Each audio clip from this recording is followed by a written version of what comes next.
Good morning. We are in Acts 15, verse 1. But some men came down from Judea who were teaching the brothers, unless you are circumcised according to the custom of Moses, you cannot be saved. Now, the certain men are mentioned again in verse 5, and they were part of the Pharisees that had become Christians. And these Christians could come down from Judea. They only traveled 300 miles to get there to start their vendetta against Paul and Barnabas, but they thought they were doctrinally incorrect. And they were saying that the Gentiles should submit to the Jewish rituals, traditions, customs, including circumcision.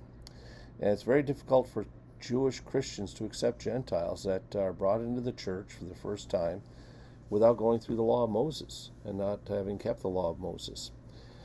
This was not a side issue. This was a salvation issue.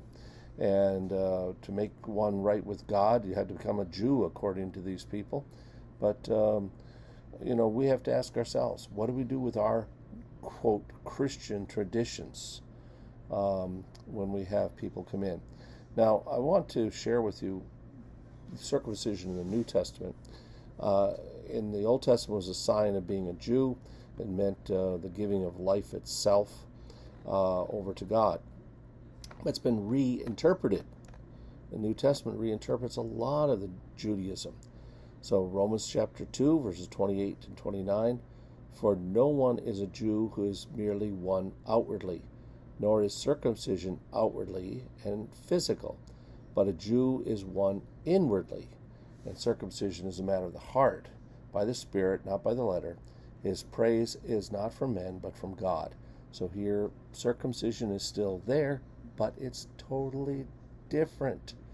It's not outward, it's inward, it's spiritual. Galatians 6:15, for neither circumcision counts for anything, nor uncircumcision, but a new creation. Again, taking it to the next level. One of my favorite passages, Philippians 3:2. Look out for the dogs. Look out for the evildoers. Look out for those who mutilate the flesh. Talking about the Jews. Dogs, that's what you call Gentiles. Evildoers, call that sinners. For we are the circumcision. 3 requirements to be a Jew. Worship God by the Spirit. Worship God by the Spirit. Glory in Christ Jesus and put no confidence in the flesh. Wow. It says it all. 3 things. Worship God in the Spirit. Glory in Christ Jesus. Put no confidence in the flesh. That's a Jew.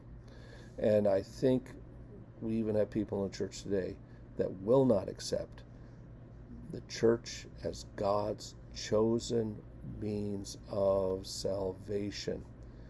We are given the mission. We are given the commission. The Jews failed with it. So it's not a matter of your daddy being born a Jew. It's a matter of you being born again.